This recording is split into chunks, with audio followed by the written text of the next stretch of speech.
안녕하세요. 26개 알림이 강아림입니다. 안녕하세요. 26개 알림이 최진석입니다. 안녕하세요. 25개 알림이 김태호입니다. 안녕하세요. 25개 알림이 조혜인입니다. 고등학교 2학년 때 포스텍 이공계학과 대탐험에 참가했었어요. 처음에는 아무 생각이 없었는데 막상 다녀오고 나니까 나는 이 학교에 꼭 입학해야겠다 라고 다짐했던 것 같아요. 일단 학교의 분위기나 에너지가 되게 마음에 들었어요. 그래서 어떻게 보면 좀 막연하게 포스텍 학생들이랑 같이 대학 생활을 해보고 싶다 라는 생각을 했죠. 그리고 또 학교가 학생들한테 관심이 많은 게 느껴졌어요. 그래서 다양한 장학제도나 프로그램들을 활용하면 제가 이 학교에 왔을 때 무엇을 목표로 하든 다 이룰 수 있을 것 같았어요. 사실 포스텍을 지원한 건 어떻게 보면 또 하나의 도전이었어요. 전 서울에서 일반고를 졸업했는데 기숙사 생활을 해본 적도 없고 타지에서 공부를 하게 된다는 점이 되게 두렵게 다가오더라고요. 근데 포스텍 입학사정관님께서 전 세계를 무대로 뻗어나갈 잠재력을 가진 학생들에게 서울에서 포항 정도의 거리는 아무것도 아니지 않을까요? 라는 말씀을 하신 걸 듣고 제 생각이 한번 확 변하게 됐죠. 저는 대본을 외운 듯한 느낌을 내지 않으려고 노력을 많이 했어요. 처음에 답변을 준비할 때는 문장을 하나하나 손으로 쓰면서 외우다 보니까 그대로 읽는 듯한 느낌을 많이 내더라고요. 그래서 키워드를 먼저 정해서 키워드를 마인드맵처럼 떠올리는 식으로 말을 하는 연습을 했더니 훨씬 자연스러워졌어요. 저는 선생님, 친구들과 모의 면접을 하루에도 몇 번씩 해봤어요.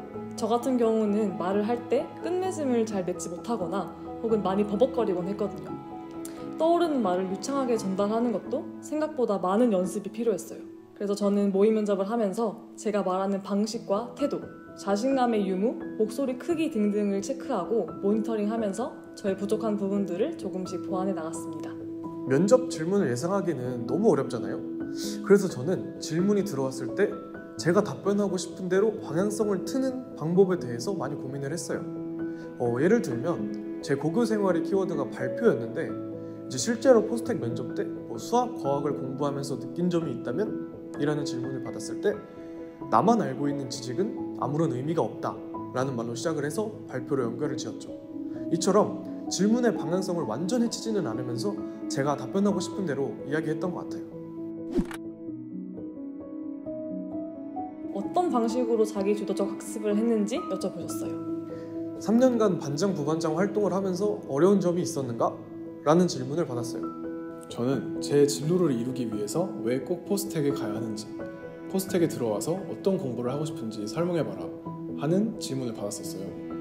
그래서 저는 포스텍의 무학과 제도를 이용해서 여러 전공 분야의 수업을 들어보고 제가 관심 있어 하는 분야인 생체 재료랑 다른 분야들을 융합해보고 싶다 라고 답변을 했던 기억이 있습니다. 저는 가장 기초적인 질문을 받았던 게 기억에 남아요.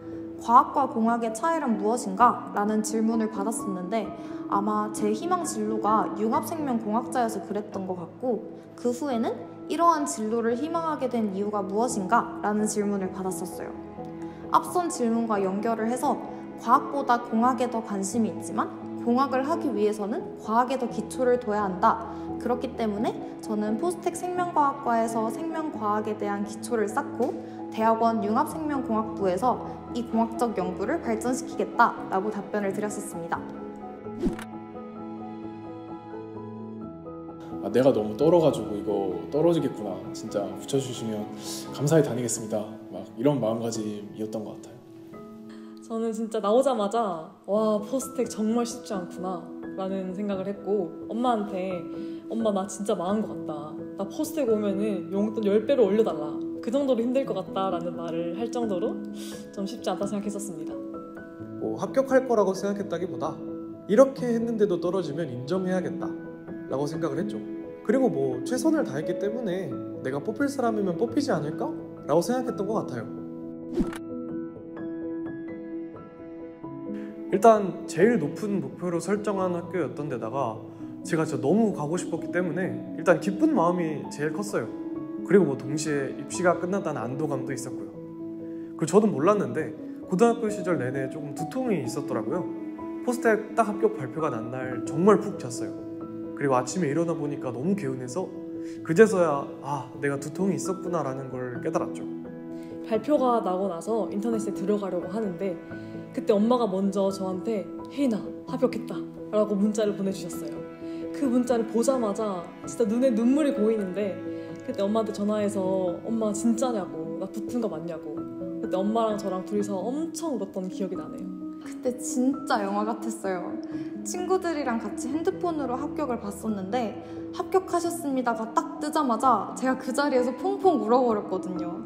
근데 제가 너무 우니까 친구들이 떨어진 줄 알고 아무 말도 못하고 있었는데 한 친구가 핸드폰 화면을 보더니 붙었다 붙었다 이렇게 해가지고 반 친구들이 전체가 다 박수를 쳤던 기억이 있어요.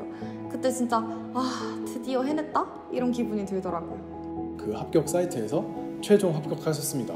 그 문구가 딱 떴을 때 진짜 소리 지르고 난리도 아니었어요. 이제 포스텍이 다른 학교에 비해서 그 합격 발표가 빠르다 보니까 저에게 있어서 첫 합격이 포스텍이라는 게 너무 기쁘더라고요. 그리고 또 제가 그간 했던 노력들이 머릿속에 탁 지나가면서 눈물이 나왔던 것 같아요. 저는 서류랑 면접에서 희망 전공에 국한되지 않고 생명이나 수학 그리고 프로그래밍까지 다양하게 탐구를 진행했다는 것을 드러냈었고 학생회 활동이나 인문계열 대회 그런 식으로 이공계 활동뿐만 아니라 다양하게 다른 활동들도 했다는 것을 보여줬었어요. 이렇게 다방면에서 열정적인 학생이라는 것을 보여드렸기 때문에 포스텍에 합격할 수 있었던 게 아닌가라고 생각합니다. 저는 진짜 제가 간절하게 준비를 해서 합격할 수 있었던 것 같아요. 작년 포스텍 면접이 수능 끝나고 2, 3일 뒤인가 되게 촉박하게 이루어졌었는데 수능 끝나자마자 놀고 싶은 마음 꾹 참고 집 가서 모의 면접 해보고 또 서울에서 포항 가는 KTX 안에서도 저 유튜브로 막 포스텍 면접 영상 찾아보고 또 면접장 들어가기 직전까지 막 생기부 훑어보고 하면서 정말 간절하게 준비를 해서 합격할 수 있었던 것 같습니다. 여러분 정말 여기까지 오시느라 너무너무 수고 많으셨습니다. 여러분들이 그렇게 지금 힘든 것도 정말 열심히 달려왔다는 증거니까 여러분 스스로를 정말 자랑스럽게 여기셔도 돼요. 면접 너무 긴장하지 마시고 좀 잘 보셔서 꼭 합격하셔서 나중에 학교에서 한번 봅시다. 진짜 잘할 수 있어요, 여러분. 입시는 무너져 내렸을 때 다시 회복할 수 있는 용기가 있냐 없냐의 싸움인 것 같아요. 언젠가 무너져 내릴 때가 있을 텐데 그때 거기 멈춰있지 말고 다시 일어설 수 있었으면 좋겠어요. 늘 그랬듯이 앞으로도 여러분들은 잘해왔고 앞으로도 잘할 거니까. 지금 시기가 어느 대학은 1차 발표가 어쩌면 최종 발표가 났을 수도 있어요. 근데 모든 대학의 입시는 독립시행이잖아요. 그러니까 어느 대학에 떨어졌다고 너무 좌절하지 말고 또 붙었다고 너무 자만하지 말고 끝까지 최선을 다해서 좋은 끝맺음을 지었으면 좋겠습니다. 여러분 지금 정말 불안한 시기일 텐데 입시의 끝이 얼마 남지 않았습니다. 여러분은 본인의 생각보다 훨씬 더 가치 있는 사람이니까 너무 불안해하지 말고 끝까지 유종의 미를 잘 거두길 바랍니다. 여러분의 입시와 반짝일 20살을 응원하겠습니다.